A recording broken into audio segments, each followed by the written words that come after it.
Greetings and welcome to episode 28 of the Weekly Review, the weekly podcast where we sit down to talk about the games we've been playing. I'm your host, Amy K. Alexander, joined this week by Deaf Moody. I don't think he's wearing a fancy t-shirt. And then I can It's make a name out of. Sunday. That's the wrong day. It's Monday. It's Monday. You know what that means. How's everyone doing? How are you doing, Amy? I'm good, thanks. See how I just simply saved it there, changed it all around, just went. Totally. Just went. Got this. Mistake. I got this. You didn't make a mistake. I didn't hear any kind of mistake. I heard you go, it's Monday, you know what that means. So Yep. it's what That's I'm exactly what I said. Facts. Exactly. The beep you'll hear at the beginning of this gem was me swearing. And Amy decided it was too worse a word to say, so she had to beep it out. Crap. She didn't want to get demonetized. That would require me to first be monetized. That is true, yeah. And long before... But YouTube... Go on. Long before the great YouTube demonetization, I turned the ads off anyway, because I can do without the 4 pence. You know, keep the 4 pence, YouTube. I'll just let my viewers have an ad-free experience. But at the same time, YouTube are crazy these days, so they could just demonetize even though you're not monetized. I'll get an email on Tuesday morning like, you've been demonetized. But I wasn't monetized. The thing is, you can tweet that out, that'll go viral really fast. Yeah. YouTube are now demonetizing channels that aren't even monetized. I'll tweet, be like, yo, YouTube, I've got a problem. And they'll be like, what's the problem? And I'm like, I got this email. And then they'll reply with like the whole like, well, you get demonetized for doing this, and this. And I'll be like, and then I'll reply and be like, yeah, no, that's not the problem. The problem is I wasn't monetized in the first place. What the hell? What the hell? Do you owe me money? I think you owe me money. Have you been hiding something from me, YouTube? Do we need to talk? Do we have to have a talk?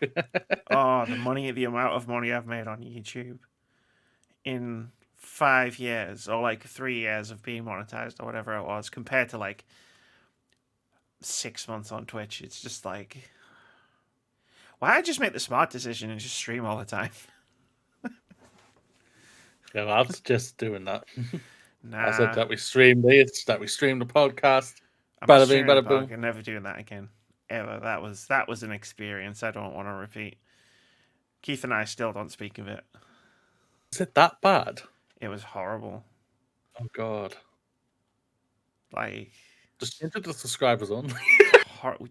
Then no one can chat then. Oh yeah, so like you can chat, like yeah, but I'm already chatting. So Moody's giving me shit in the podcast, and I look at chat. Moody's giving me shit in chat too. Man, this lady here is like, she's talking some mad whack about Activision, man. Like, they're the greatest company of all time. Like, what's up beef with Ubisoft, man? Like, come on. I apologize if that brought up some dark memories of the thing you and Keith do not talk about. I apologize. That's just a fucking Monday for me. Oh wow! So how's the Tuesday, the Wednesday, the Thursday, and the Friday? I don't want to talk about it. That's fair. This video once, and it's one of our most watched videos on YouTube. There was this epic, like, I think it was a 4chan post about The Last of Us Part 2 after the trailer where Ellie and Dina kissed. And it was the long trailer from E3. And like there was this epic 4chan post of just like some guy just like fucking lost his mind. Like, because 2 girls kiss. The video is called 2 Girls Kissing Isn't Ruining Video Games. And I basically, what happened was I read this post on my phone. And it was like glorious. Like in how terrible it was. Like it was one of the funniest things I'd ever read. But not for any of the reasons why the author wrote it. And I called Tom. And I said, Tom, get on Discord right now. We're doing a video. And then he came on. And then I didn't tell him anything. I just said, Tom, we're doing a video. He went, all right, cool, no problem. And I went, what's it about? So what do you want me? He went, yeah, he was like, what's it about? I was like, no, it's fine. Don't worry about it. And then I introed the video, blah, blah, blah. We talked, and then I just went, I'm just going to read this thing. And Tom had no idea. He'd never not read it or anything. And I just read it. And then we just mercilessly took the piss out of it for 20 minutes. And I always thought, that was a lot of fun. And the best way to engage these people is just to mock them for the hell yeah, idiots that they are. Like, yeah. As soon as you try to debate them, you legitimize them. But if you just mercilessly laugh at them, yeah, it's really cathartic. I actually rewatched it the other day. That's why it was on my mind. The video, and like it was like a couple of months before it came out, so it was a bit weird to listen to, but it was still amazing content. I'm thinking about bringing it back. If you ever get a message that says Moody Discord now, you know what's happened. But I'm at school now. I'm in the toilet. Okay, I'm on my phone. It's gonna be crap content, but okay. What do you want? Just shut up. Just stay there. Okay? Listen to this. And react. Okay. Mine, because I'll be on the toilet. I'll just. This is my reaction. I'll just flush the toilet. Now, can I get back to my lesson before my teacher puts me in detention, even though he can't do that to me? Fine. Like, I always think about it every time one of those things comes up. Like, you know, the guy who was talking about Sekiro, and then he got that reply. It was like, you haven't just failed the game, you failed yourself. Like, that whole, like, fucking spiel. It's just like, oh, yeah. Oh, we could have totally done it for that. That would have been hilarious. Like, maybe it's something we could discuss. Maybe. Yeah, we'll get around to it. We get around to things around here eventually. Yeah, like talking about the actual topics of the podcasts, because this is a weekly review, and we've got 5 games to talk about this week. But it's not going to be a bumper length episode because 3 of them were demos, and 1 of them is 10 years old. We're talking about, and I looked this up for the first time in podcast history. I looked up how to pronounce something. We are talking about Gnosia. Thanks, Google. We're also talking about the demos of Amy Didn't Write Them Down. Lake. Well, that's a great title. Amy Didn't Write Them Down. Amy Didn't Write Those Down. Lake, Tunic, and Out There, which has a subtitle because it's a sequel. Is the Tunic a fox one with a sword? It is. Oh, apparently that's really cool. I played it. Cute. I played it last night. After we finished playing Fall Guys. And then we're talking about Dead Space 2. And Moody doing impressions of Dr. Zoidberg from Futurama. I didn't realize I did that. It was when you said Zoidberg, I said Zoidberg.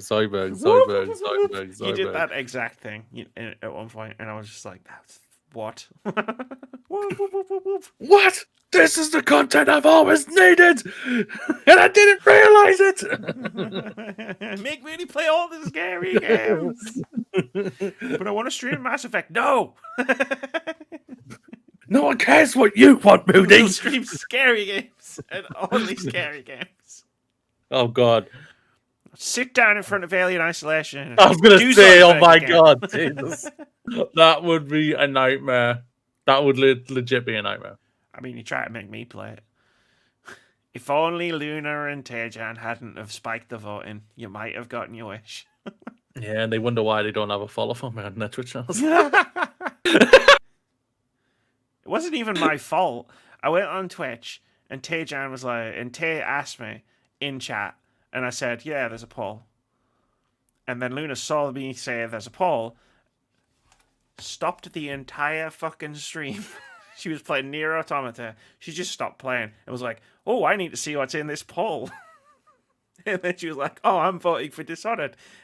And then Tay was, and then got Tay to put the link in, and I was like, I think I'm going to be doing Dishonored next. Which apparently you are. Dishonored was in last place when that happened. And it won decisively. Don't worry, Alien Isolation's still on the list. I like that game a lot. But let's talk about a different sci-fi game. Gnosia. Which is... Gnosia. It came out in Japan in 2019, which I didn't know. Like, it's only just been released in the West. Like 2 years later. It's a Switch exclusive game. and it's a sci-fi social deduction RPG. I got that off the website. Wikipedia. You play as someone on a spaceship that's been invaded by the Gnosis, hence the title Gnosia, who are an alien species that infects humans and controls them, and their goal is to kill all humans, like Bender and Futurama. I wonder if I could reference every main character in Futurama by the end of this podcast. Probably. So what you do is through the game, you are basically a character. You get to pick your own name and everything. Hence why the character is called Amy Kate, because Gerubala doesn't fit. It's one of those games where you only get 8 letters, and my handle is 9 letters long. Wah, wah, wah. And what you do is essentially, it's like Mafia, which is a reference no one's gonna get. But I could say it's like Among Us, but in single player. But like everyone said that, and then when I played it, it's like, okay, here are the ways that Gnosia is like Among Us. There's at least one or more people in the group who are imposters who are like trying to lie to kill everybody. And at the end of a debate, you vote to put someone in cold sleep and hope that you got it right. Those are all of the ways in which it's similar to Among Us. It is different from Among Us in every other way. So, like, I find the comparison reductive and a little bit annoying. A little bit lazy, it sounds like, as well. Yeah, it's just like, okay. Among Us is the it thing. I get it. Like, it's a touchstone. Everybody, like, knows, right? Everybody's played Among Us. But it's like kind of not like Among Us at all. But yeah, so you have to suss out who's human and who's not. So essentially, how like a match generally works is you start out day one. There's like the collection of characters in front of you, and you do a debate immediately. Like, so just you start off by just like being in a debate. So you've got to like try and really get your ground really quickly, which can sometimes be like, I don't know what to do. And there's usually like a few rounds. There's like 5 rounds before you get to the part where everybody votes. And everybody's just basically hurling, I was going to say insults, but it's not Among Us. It's the other thing. Accusations. It's just chucking accusations around and people are defending and such and such. And it gets more complicated, like more complex than that, like a little bit further into the game. But right at the beginning, that's basically all you're doing. Like, you just like, someone will say, I think Setsu is the bad person. And then someone else will go, I agree. And then maybe a third person will be like, nah, mate, you're full of shit. And all of those are direct quotes from the game. They're not. I made them all up. They direct quotes from you. Yeah, nah, me just sitting on my sofa, just feeling, nah, mate, you're full of shit. Oh, wait, I actually have to just click a button. Shut up, Chippy. Nobody likes you or you stupid cat. Nobody. So you select someone to go into cold sleep. Basically, like Fry in Futurama, right? Like you just put them in the freezer, and if you get all the North, I'm gonna do it. I'm getting closer. If you get all the North, you've won. Congratulations. But each night, if you haven't gotten all the North, like they'll kill one person every single night. And essentially once it's like, and in those rules, it's like as soon as like there's an equal number of humans and Nos, they win, right? Because you can't possibly vote for anybody to go into cold sleep. That's how it starts. Also, and this is important, I wrote the flow of this in this actual order, so I could do this in this way. Also, you're stuck in a time loop. That's important too.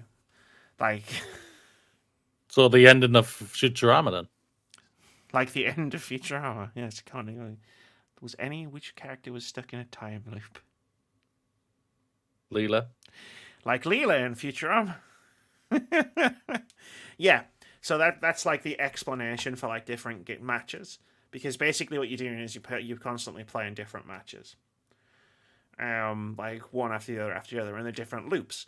So once you successfully complete a loop, whether that's by getting rid of all the Gnos or losing to the Gnos or being Gnos and killing everybody, or by voted to put in cold sleep, or by being killed by by the Gnos, all of those things can happen. And then you start another loop, and then you go again. And at first, that's it. It's very sort of straightforward. And then just as you're about to sort of think, is this it? Is this it? The game starts going, no, actually, there's more. There's a lot more, as it turns out. There's more! But wait, there's more. You start unlocking all sorts of different things. So, like, you'll start unlocking roles. Like, crewmate, like, people will have different roles that are assigned to them in each loop.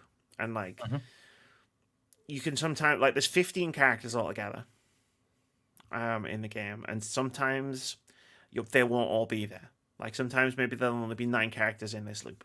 Sometimes maybe there'll be 40, and you know what I mean? And it's a random assortment of the different characters that you'll come across. And you get roles as well. So, for example, one of the roles is an engineer. And every night, the engineer can scan one person, and then it'll tell them if that person they've scanned is a Gnoth or is a human. Or there'll be something called an AC follower, which is like they are humans who like revere, or are part of like a religion who revere the Gnoss. Which, 2 years ago I would have said that's ridiculous, but like now a doomsday cult hellbent on the destruction of humanity. Doesn't seem so far fetched in COVID times. And in their role they'll lie and they'll cause chaos because they're just trying to kill the humans while being human, and they're really fucking annoying. Because you can be like, yeah, we got a Gnoss. This person was definitely a Gnoss because they were lying, and then it turns out they weren't. They were just being a dickhead. And they're basically official third imposters, to borrow Among Us parlance. And the roles become quite interesting, like in what they do, but also like you want to try and keep your role a secret, right? Because if you're the engineer and you can literally scan someone and to tell whether they're an alien or not, like those aliens are gonna come kill you pretty quick, because they don't want you telling on them. But also, the Gnoss can also, like, if you've got 2 Gnoss in a group and someone goes, "Hey, who are the engineers?" and you go, "Well, I'm the engineer," and then the Gnoss can also go, "No, wait, I'm the engineer. You're lying." And then they can start making up reports about who's human and who's not. And it becomes super complicated pretty quickly. And it's really cool.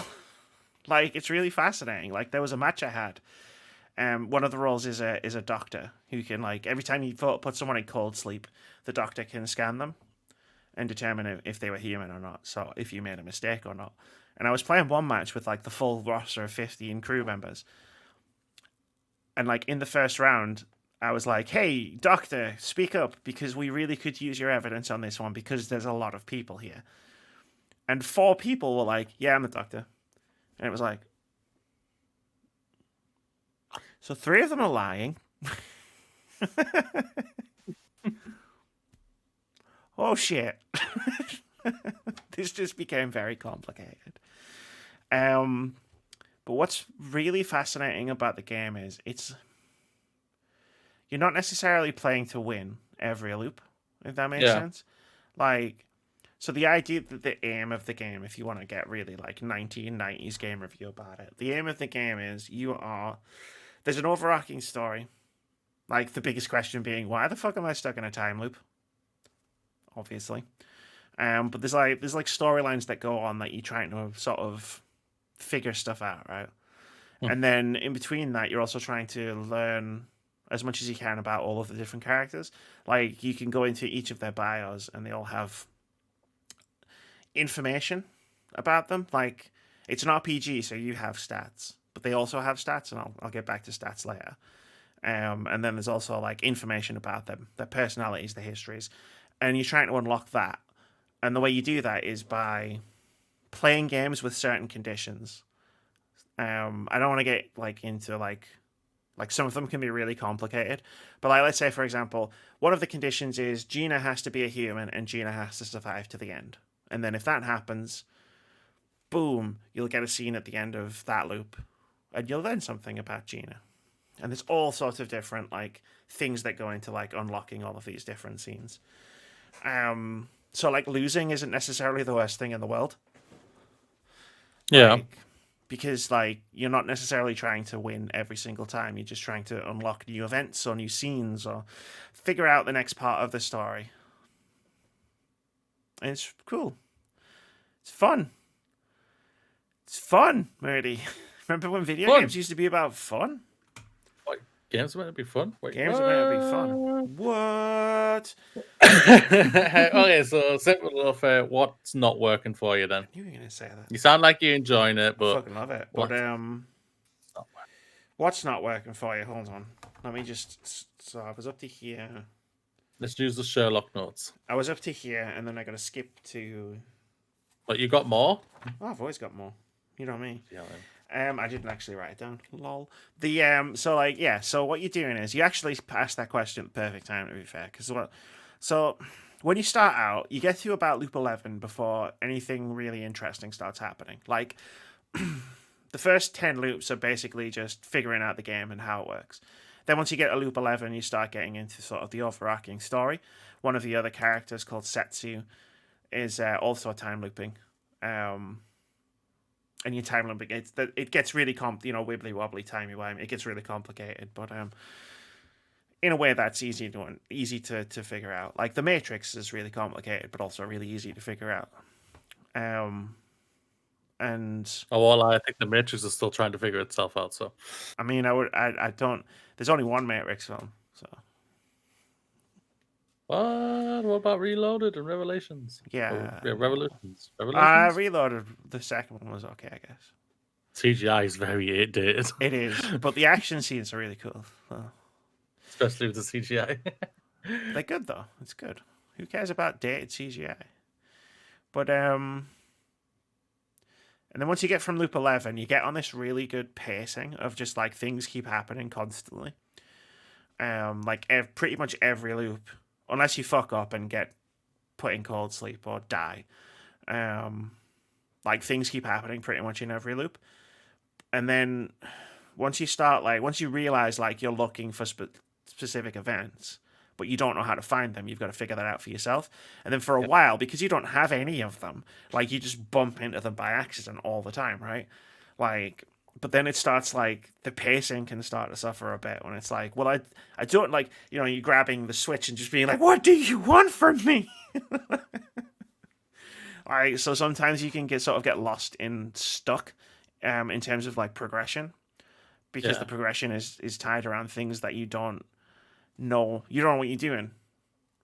It's not you're following a quest marker or an objective marker, or you the example I gave before, where it's if Gina has to be a human in a loop and has to survive, and then you unlock one of the scenes. It's not at any point in the game ever tells you that that's how you unlock one of the 5 pieces of information about Gina. Yeah. So sometimes the pacing can be a bit frustrating. Luckily, guides exist for a game that released in Japan in 2019. Thankfully. But, I mean, beyond that, that's pretty much it. Can I say one of the things that's not working for me is Switch battery life? Because I was playing it for so much, it kept dying, and I had to plug it back in again. Is that a thing? It's not their fault. Damn you, Gnosia! Why didn't you come with an extra battery?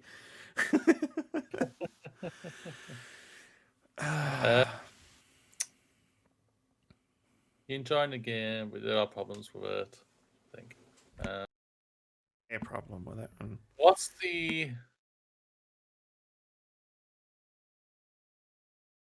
the standout thing? What's making this game unique? Because obviously everyone's saying it's Among Us.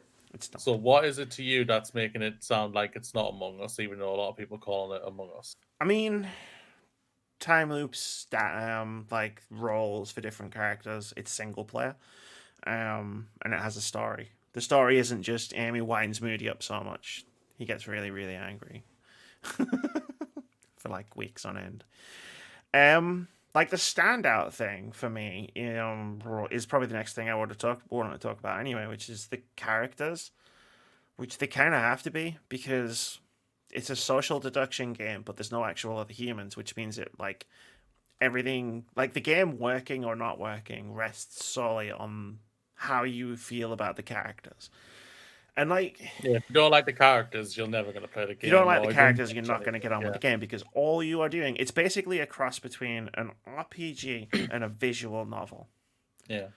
And the characters are great. Like, I love interacting with them. I love learning more about them.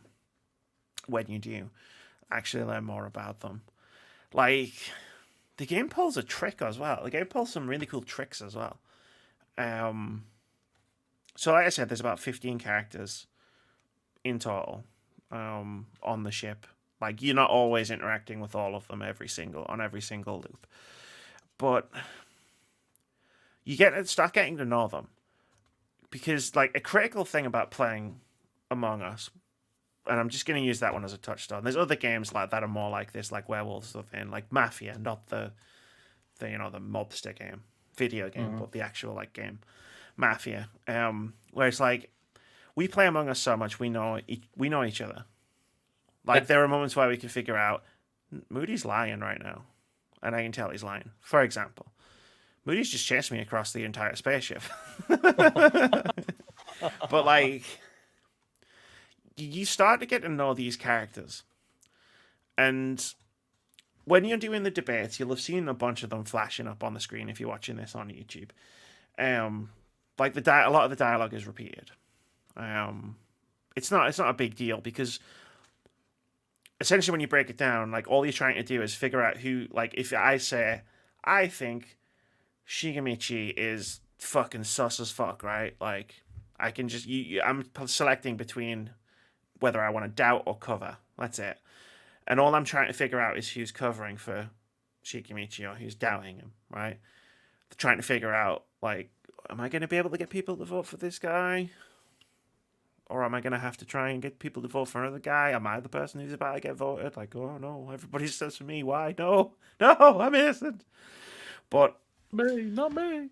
You start being able to figure out when people are lying, when people aren't lying. And it becomes like a bit instinctual. Like I get lost a lot, especially towards the beginning of like the game, like the first like few loops where it's just like I don't know how to tell who's sus and who's not, right?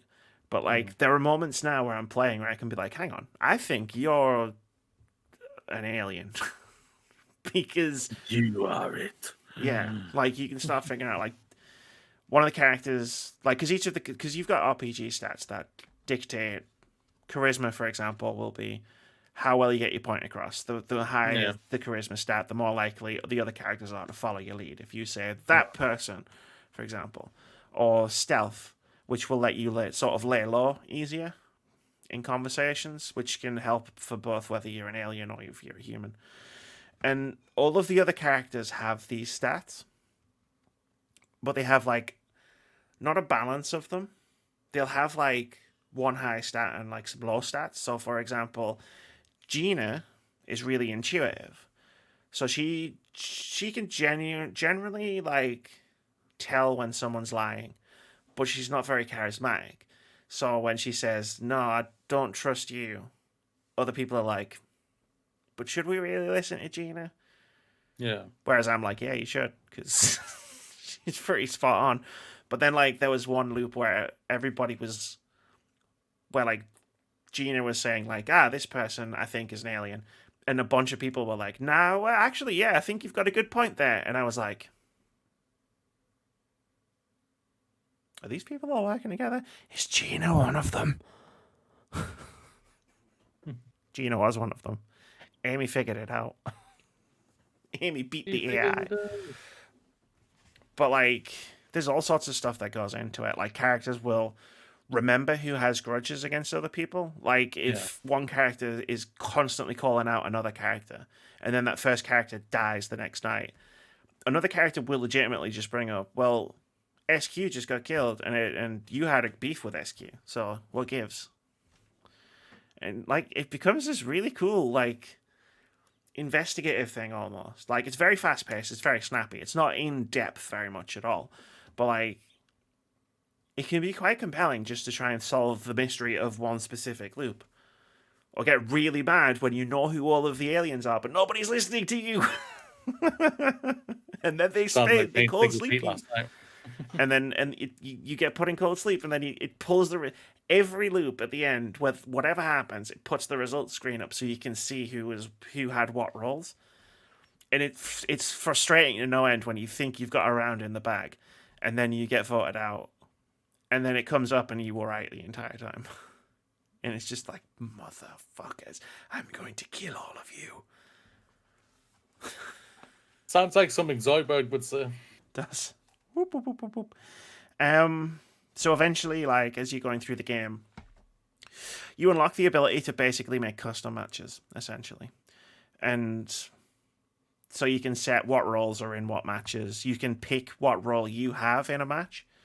Yeah. So you can just select whether you want to be a normal crew person, or you want to be an alien, or you want to be the doctor or the engineer, or any of the other roles. There's like 6, I think, altogether, different roles. And this is to help you sort of find new events. There's even a button you can push, so you can set everything manually, or if you just push X on the Switch controller, like it'll just put all the settings into like a configuration where it's like, if you do the right things in this match, there's an event here that you can find, which is kind of handy because it means it takes some of the guesswork out. If you just keep hitting X and just keep blindly like stumbling through all of the scenarios, you'll eventually find something. Sounds good. But it's like these characters are so likable and so cool. It can sometimes be really difficult to be like, to like vote them out or like accuse them of stuff, because it's just like, but no. Like, you get quite, you see Setsu a lot in the game because they're the other person who's time looping, so you interact with them quite a bit, and you have this really nice heart. Well, I don't know if this is how the game worked or if it was just like random chance. I had this really nice heart-to-heart with them, and then the loop ended, and then we started the next one, and then they totally fucking betrayed me. And I felt it, Moody. I felt it in my core. They were an alien in that next match, and I was just like, I can't believe you've done this to me. How dare you? The moms. But yeah, all the characters are really cool. They're really interesting. They're really quirky. Each one of them has a very distinctive personality, and it's cool because, you know, like, that's good, right? That's good. They're all very distinct from one another. Like Chippy and his damn cat. You always seem friendly, but then he's always the one trying to get me voted out. And then, like, even like the quirks of the gameplay can sometimes like make characters endearing. Like Shigamichi, for example, he's cool, right? But like, he's got a really low stealth stat, so he constantly finds himself being under suspicion or like standing out in conversations, and you feel bad for him because he gets voted out early a lot. And it's like, I kind of feel bad for him because a lot of the times, like, he's just the person. It's just really easy to get rid of him if you're an alien. The trick with him is trying to get him to the end. Sometimes, honestly. Did you succeed with that? I don't remember. I'm on like loop 80. I think. I've got no idea. I've been through like 80 loops of this game so far. And the RPG elements are really cool as well, because they can help you out if you're ever getting stuck. So, like, you've got all these different skills that I explained before that can like boost you, essentially. One of my favorite ones is intuition, where like you just keep putting the stat up, and the higher the stat is, the bigger the chance that you can tell. You could see someone lie. So if someone says, I'm the engineer, the screen might go whoop, whoop, whoop, whoop, and then you'll be like, "You're lying," and I know you're lying because the game just told me you're lying.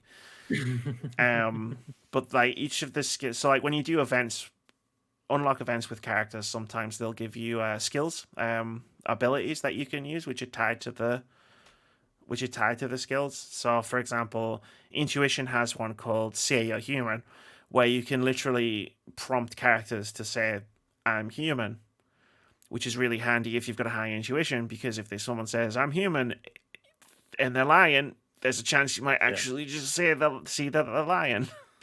Yeah, true. That's understandable, yeah. And it can really give you a cool leg up. And they're interesting abilities as well.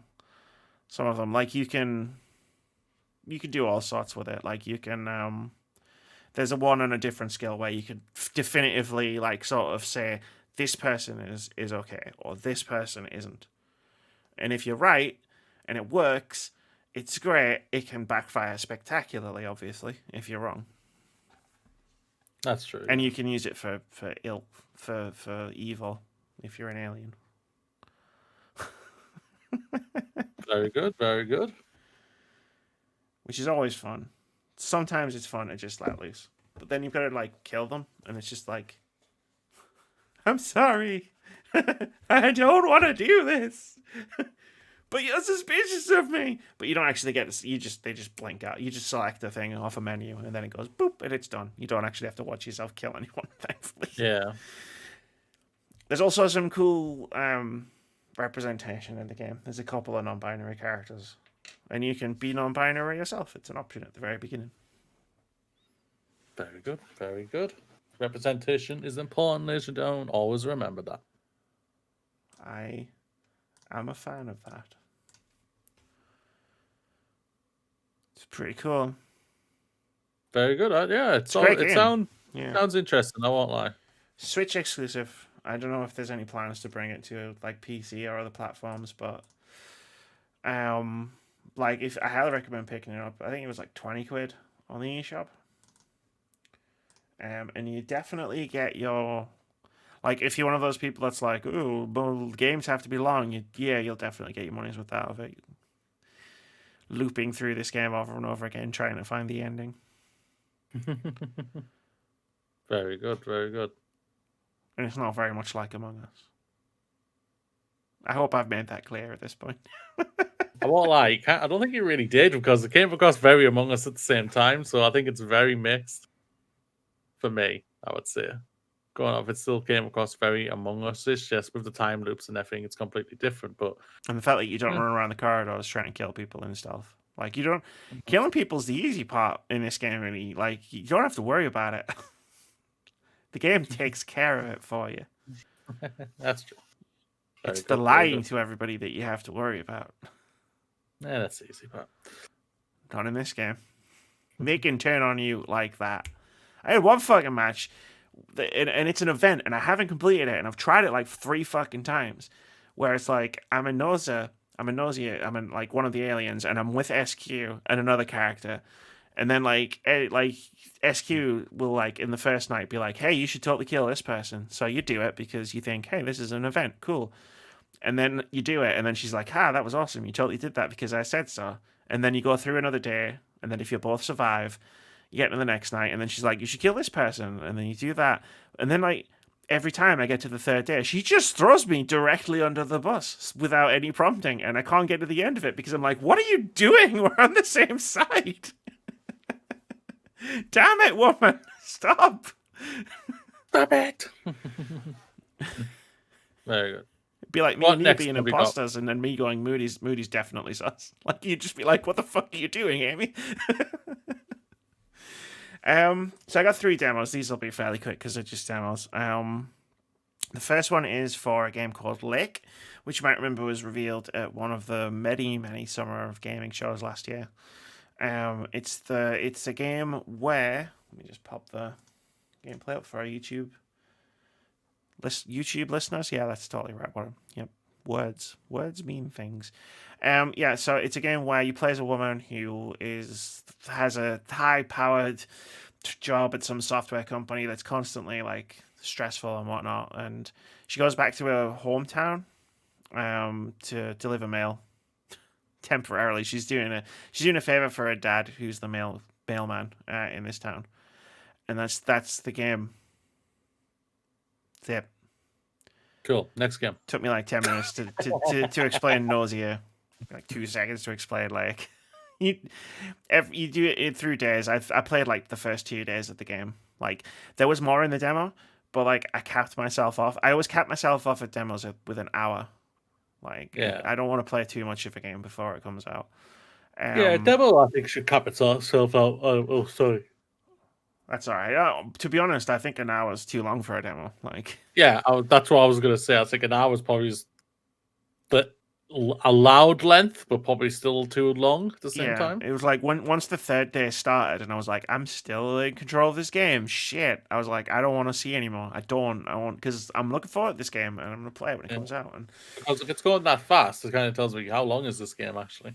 Well, she's there for 2 weeks, so if I'd spent an hour doing like 2 days, but like. So the first day I only had a couple of parcels to drop off. Then the second day I had like more, and then the third day there were more again. So it seems like it seems like the days are gonna get longer. Yeah. As the game goes on, but it's pretty cool. You just like every day, you get in the van and you just like there's this whole town, like it's around a big lake. It looks very nice, and you just drive around and. You either drop mail, put mail in people's mailboxes, or you've got parcels for them. And you go and get the parcel, and then you get the right parcel, and then you give it to them, and you have a conversation. And, like, obviously there's, like, some sort of story developing here. Like, it's pretty cool. Like, she's been away from the town for, like, 22 years, I think it was. And, like, she's come back, and so some people who knew her, like, there was a moment where I gave a parcel to someone, and it turns out it was like a best friend in high school, and it seemed pretty awkward because it was like, oh, you guys haven't spoken for a while, clearly. I'm just going to blast past the awkwardness because you got dialogue options as you're talking. And that's it. That's the game. It's super chill and relaxing, but I'm also intrigued by like the story hooks, and it's very character-driven. Like, there's no overarching plot as far as I can see. See right now, character is better than story. I'm just saying. Oh yeah, character. Well, I mean, yeah, like characters are the more important thing than story. Characters drive the story. If you don't like the characters, you will not enjoy the story. Characters driving the plot. That's what you want. You want characters driving the plot. Yeah, unless you like Michael Bay movies, which has no character or plot. It has explosions. It has big robots. There's none of that in this game. But yeah, like that's literally it. You drive around in a truck, and then you just click on people's mailboxes or people's doors and ring their doorbells like ping pong. Yeah. And then you interact with the characters sometimes, and the characters are cool. There's like the old cat lady who keeps getting the character's name wrong, but right. Like sometimes she'll get it wrong, and sometimes she'll get it right. It's like she's called Meredith. And then sometimes she'll just call her Meryl, and it's like, "Fuck you doing?" She sounds like Madame Vaz. Vaz, is it from She-Ra? Yeah, she's on the screen right now. Yeah. You accept a quest from her. No, I'm not Adora. Yes, you are. You are today. Yeah, you can accept a quest. Like what came out of left field was like, you can kind of accept a quest from her in the second day. Like one of her cats is sick, and she needs someone to take the cat to like not a vet.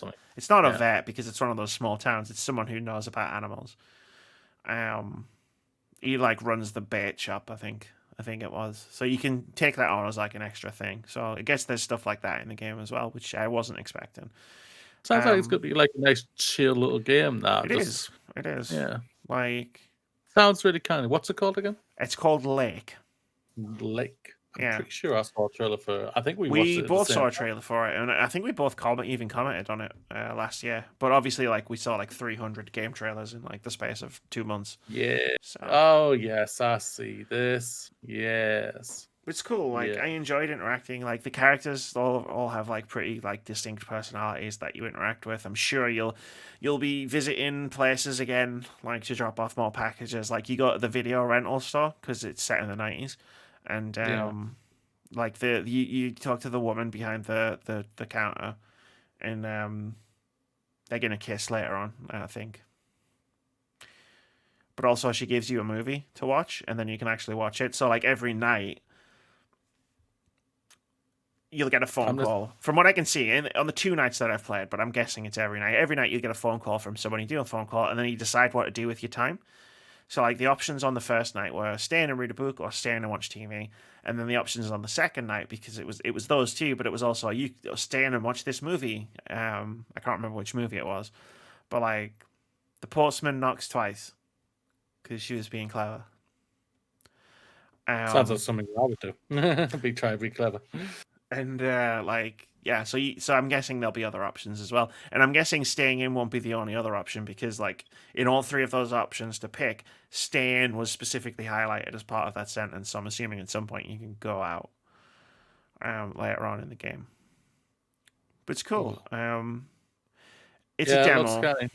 It's a demo, so I will say, like, you will have noticed probably watching this footage that the frame rate can get a bit choppy. The pop in is very noticeable. Very noticeable. And it definitely is optimized. I captured an hour of footage from playing the game because I played it for an hour, and it took up 13 gig on my hard drive. The game needs some optimization. Just a little bit, yeah. But it's a demo, so. Oh, it's in 1986. Oh, it was the 80s. That, yeah. Fair enough. That's what it says. I thought it was the 90s. And what's the difference? I don't know. Add that to the watch list. But yeah, like, I generally don't tend to, like, hammer home too many points on, like, performance of demos because they're demos. Like, and optimization. Did you enjoy it? Optimization happens at the end of development. Yes, I enjoyed it. I almost did keep playing. I almost broke my rule about demos, but then I was like, no, the game's going to come out at some point, and I'm going to really regret having. If I played, like, say, another hour or half an hour of the game, I would regret it. Yeah. It says summer 2021, so hopefully, that's any time between. And it's June available and August. now. No, at E3. I mean, it's available now. It won't be. You know what? That actually screams out something that I won't lie. Or you'll hear it. You'll see a trailer for it, and it'll say it's out in like a week or something. I mean, this is the thing I always say about indie games, man. They indie games can get away with just being like, and it's coming out next week. Yeah, I fucking love it, but it's terrible for, like, running a YouTube channel and planning what you're gonna play for content, and then, like, someone will just be like, bring this game out on Tuesday. Fuck. But there's one thing, though. I think this is guaranteed to happen. When she hears that Hollow Knight is coming out, I'm thinking Amy's going to suddenly become ill all of a sudden. Amy's going to drop everything. Literally, I'll drop everything to play that game. Yeah, Moody. Yeah, I got a podcast tonight. Foxes is standing on the podcast. Amy, I can see you streaming right now. It's not me. It's an imposter. Amy, you know where Switch friends. I can see what you're doing. Playing Hollow Knight. I must have left my Switch open. Just ignore what you're seeing right now. It's a trick. Ryan's trying to trick you. It's a trap. That's too much thinking for Ryan. We'll say that. Wow, shade. Well, I threw shit at Ray last night, even though he wasn't wrong. I mean, he wasn't wrong. Moody's not that smart. Basically, is what he said. Basically, yeah. The next one was like a 20-minute demo, if that. Was Tunic, which still exists. Apparently, it's coming out any day now. Yeah, I've just seen on Twitter, because I just followed them on Twitter and everything. The first trailer came out in 2018 at E3. Yeah. Flipping head, that's 3 years ago. Come on, guys. How big did you literally thought, oh shit, they're hyped for this, we better make a good game. We need more levels. But you asked for the ones you wanted. We need more levels. More content is always bad. That's the rule, Kevin. Yes. Activision and Ubisoft have lived off that. Well, It's not wrong. I know you're not wrong. I'm shaking my head to indicate that more isn't better. That's true.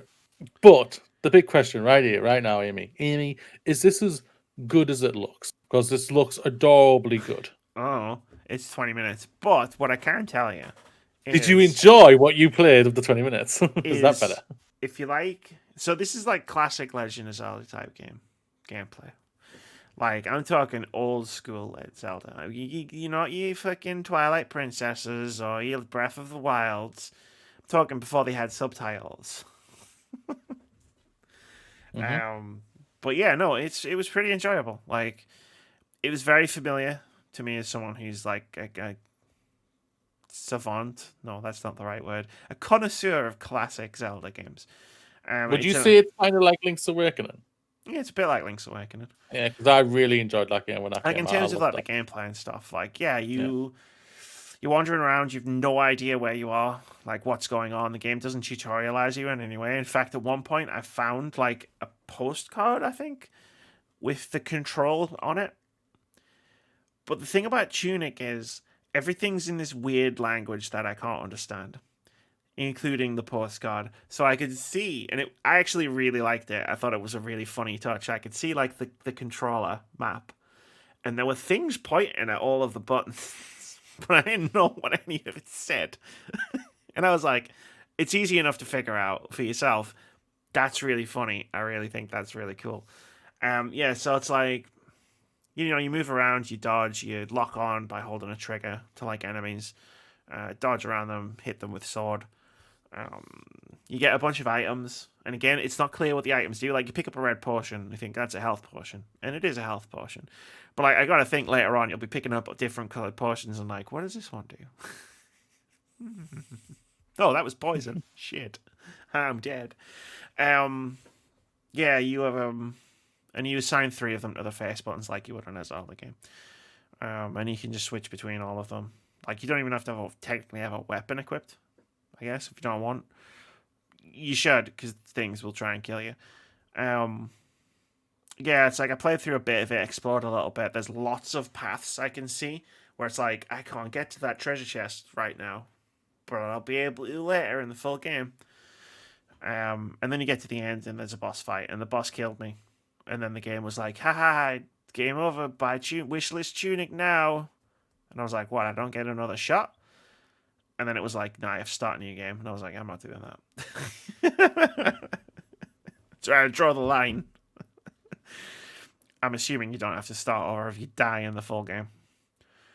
But it looks super cool. It's super, like, the graphics look really, really stylized. The art style is really cool.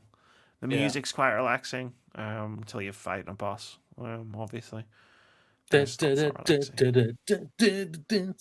Something like that, yeah. Something hyperbeat action. I mean, the boss is on the screen right now. Like, there's a nice rhythm and flow to the combat, which I noticed especially in the boss fight, where it's like the boss only really had, and this might be because I didn't get to a second phase, the boss really only had one move, like one set of moves, so I would attack 3 times, which was really cool because it was like timing-based dodges, but you also have to end your last dodge close enough to attack back because he's fucking huge. His sword's like 10 times the size of you, your entire character.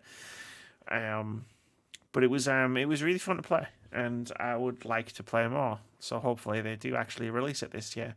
From what I understand, it's also going to be in Game Pass when it comes out. So sweet. And I think I remember that. Don't take that to the bank, but I'm pretty sure. That means Game Pass PC at the same time, please, Xbox. Pretty sure I played it on Steam, so.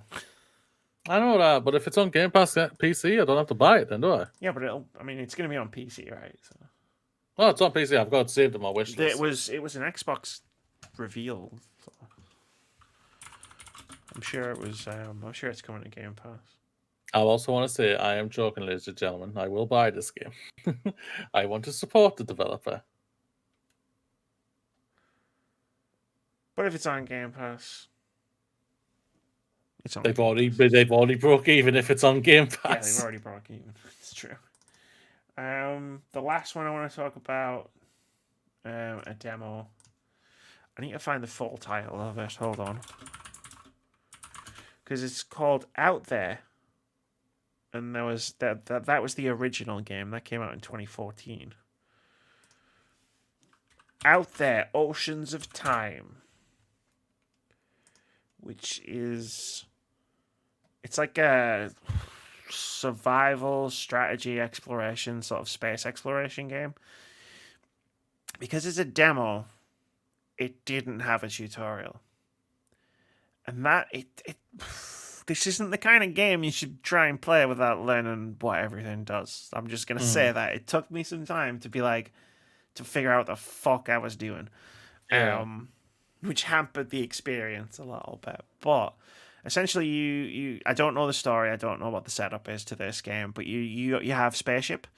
You're going somewhere, and you basically you have to navigate the stars on the way to this place. And it was Moody. It was huge. There were so many different stars, not just in the direction I wanted to go, but all over the place. And essentially, what you're trying to do is, I'm trying to follow this arrow because I've played video games before, but also you have to try and survive. So you have 4 different meters for your ship: fuel, oxygen, hull, and morale. I just looked at the footage. Thank you, past Amy. And you have to keep all of those things up. So every time you travel somewhere, you use fuel. You'll use oxygen as you go along. If you take damage, you'll lose hull, and you can repair all of that stuff with elements that you store in the cargo bay. So oxygen, or I don't know what the fucking periodic table is, but things that repair hull, things that are used as fuel, and you drag and drop them to refill all of your stuff. So you get this by, on your way as you're traveling, between different stars, there'll be planets. Some planets will be rich in metal. Some planets will be rich in fuel. Some planets will, be rich in oxygen. I found one garden world, which was a breathable atmosphere planet. So a lot of the times what you're doing is you're just firing probes and mining with drills and stuff, and it's a very hands-off kind of affair. This planet, I'll fire a probe into this planet and collect X amount of fuel for my spaceship to keep flying. But then there are also expeditions. So if you find anomalies on planets, you can land on them. And then you have a party, which in the demo I had 4 characters, which is the max party size. But you can have a bigger crew. So you can start sending away teams. Mm-hmm. I was just watching Star Trek earlier. You can send in away teams. And then the game sort of switches to become this sort of strategy-ish game. There was no combat. I never found any combat in the game. I don't know if there's combat in the full game, but I didn't find any in the demo. But you're exploring the surface of the planet, and there'll be things you can find, ore veins to mine, other things to collect. Plans, you can find plans for other ship components, so you can build ship components to make ship go further on less fuel, stuff like that. Yeah. And these expedition bits are kind of interesting. Each of the characters has different skills. You have a certain amount of stamina, so that's how far you can move across this board. Almost, it feels a bit like a board game almost when you're doing this. So if you're trying to get to the anomaly that you found, it's going to take a certain amount of movement. But if you see interesting things along the way, you're also using stamina to go to those things and then to mine them. And you have to sort of balance that out, because once you run out of stamina, if you keep moving, you start taking damage. So it's a risk reward type thing where it's well, I could really do with that mineral, but should I do it? Should I? You don't have to walk all the way back to the ship. You can call it in to land nearby, so you don't have to essentially you don't have to half there and back. Yeah. It's interesting. It feels very early. The demo feels early. It feels like there's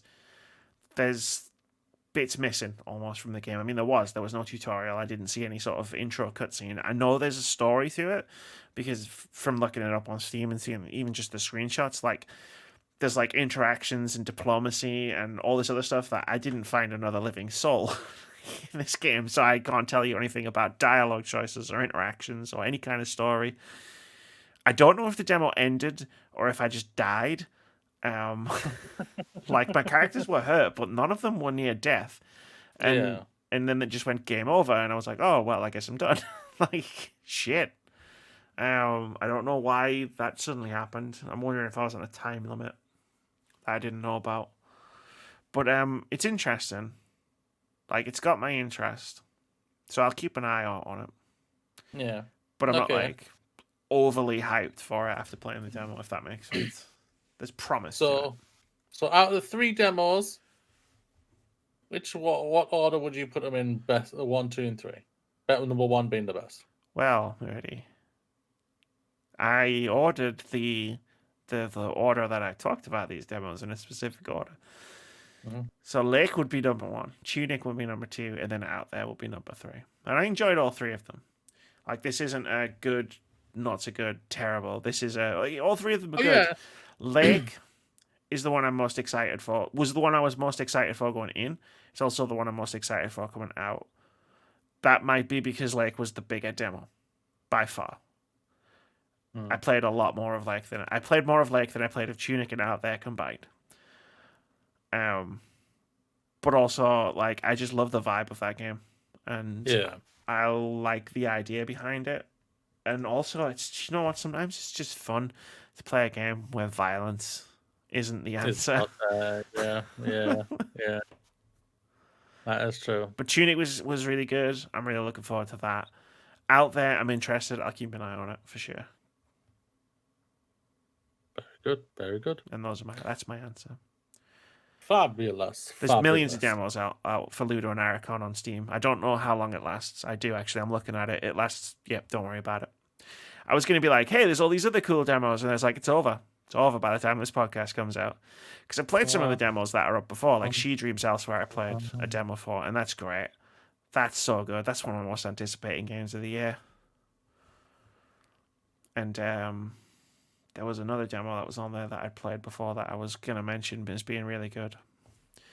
But I forgot what it was. Because I am super professional. And I was like, well, I don't want to play the same game again, right? Like, oh, it's not there anymore. Oh, Shikari, A Colorful Tale. I played that demo like last year, and that was really good too. Well, ladies and gentlemen, it's time for one final game that we're going to talk about. It's the game I streamed just a couple of days ago on Friday. Friday.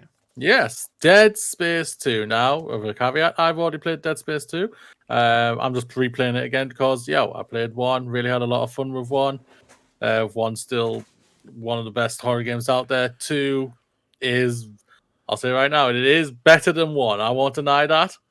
But it's more like it's kind of like the evolution of like Mass Effect to Mass Effect 2. It's like the fine tuning. They know where they're going. They know what they're wanting, and they fine tune the combat. The combat feels so much more smoother than it did on a controller, at least when they were playing it on PC and everything. Yeah, it's like the difference between 1 and 2 is like 1 is like, hey, this is really cool. Like, oh, and you're making more. That's great. And then BioWare's just like, and then they just crank it up to 11, and then they just go, and Mass Effect 2 just melts your face off because it's so good. Well, Dead Space 2, I think, does just as great a job. Now you have a speaking protagonist, Isaac. He swears all the time. Yeah, he swears all the time. Maybe that's the reason why he was muted in the last game. But no, it's 3 years after the Ishimura. Isaac Clarke awakens from a coma, confused, disorientated, and on a space station called Sprawl. You explore this world and its zero-G environment while trying to fight off the necromorph epidemic. And he's like, he has no idea what's going on. Like, the opening is really, really good. Like, you just woke up, a guy is trying to help you, and then splat, he dies instantly, and you are trapped with your hands tied, running away, trying to survive. and it can be really intense. It's really well done. Like, seriously, EA, what the fuck did you do closing Visceral Games down? Like, seriously, guys, what the hell?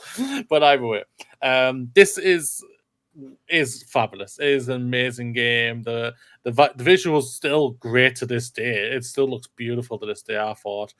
I love the little tweaks now that you basically can fly when you're in ZOG. You can you have a little spacecraft basically flying you around. I really like that. Just makes him he moves so much more easier. They've really refined the game mechanics with the character, with the weapons and everything, and it's just really the fine tuning is there, and you can see the fine tuning is there, and they do an amazing job for it. I love the armor set, and now as you can get different armor sets now. You can get a heavy tank one, or you have the ability one where it makes you more agile, like I wear, because the agile one literally kind of makes you look like the samurai from Metal Gear Solid. I'm pretty sure everyone has said that reference before. Hey Moody, how did you pick the armor? Which armor did you go for in Dead Space 2? Or did you pick the one that buffs this? Did you pick the one that buffs that? And it's like, mate, I want to look like a fucking samurai from Metal Gear.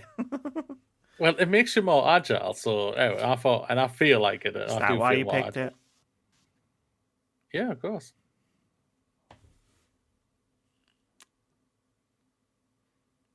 My mum used to do that to me all the time when she thought I was lying. But back to the game, yeah, I'm halfway through this. I'm almost done. That's like weird, right? Yeah. I don't know if it's because I'm playing it on easy compared to that I did on the first one. The first one I stupidly did it on. Shut up, gamers! Sorry. Oh, yeah. And this one, you play the game on whatever difficulty you want. Don't apologize for it. I'm not apologizing for it. But no, yeah, I've had a lot of fun. I finally found my weapon, though, Amy.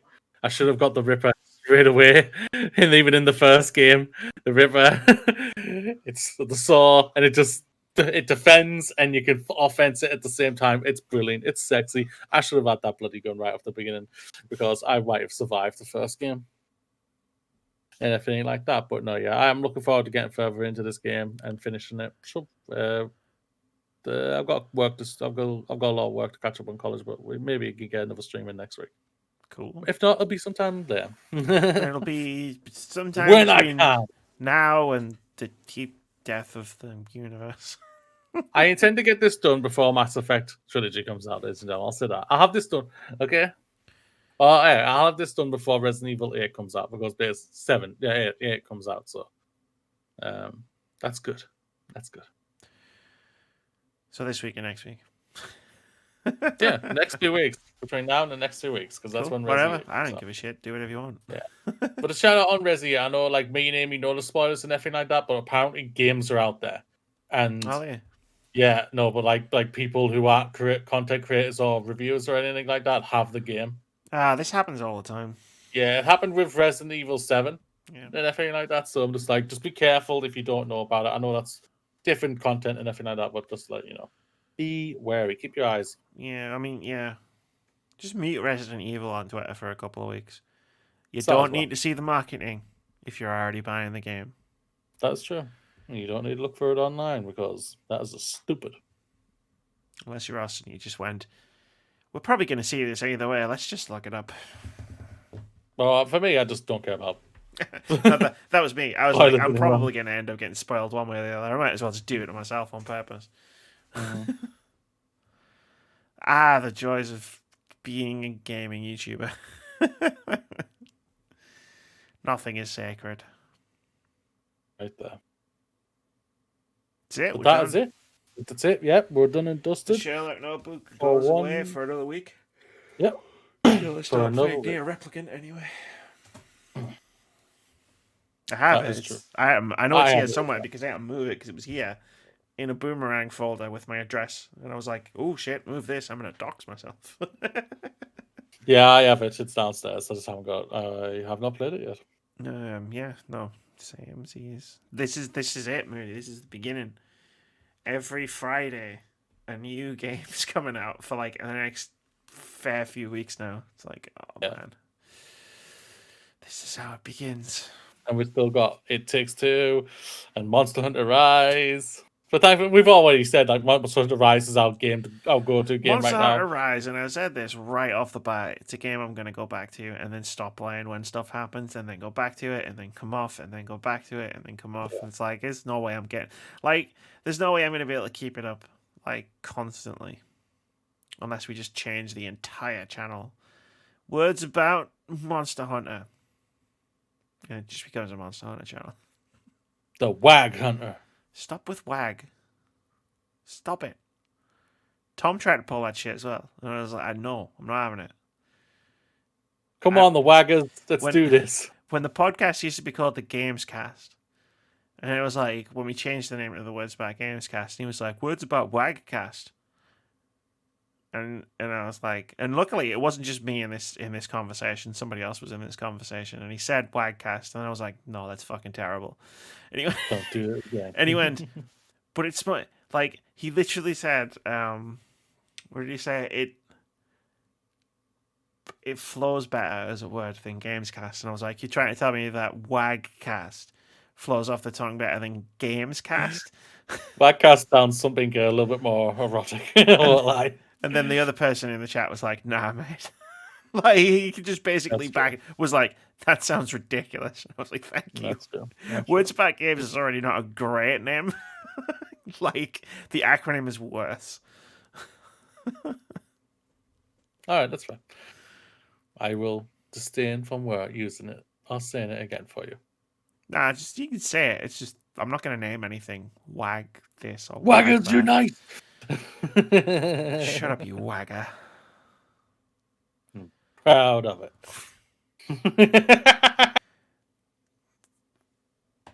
See ya. Come with me, Amy. Glory awaits you with the Waggers.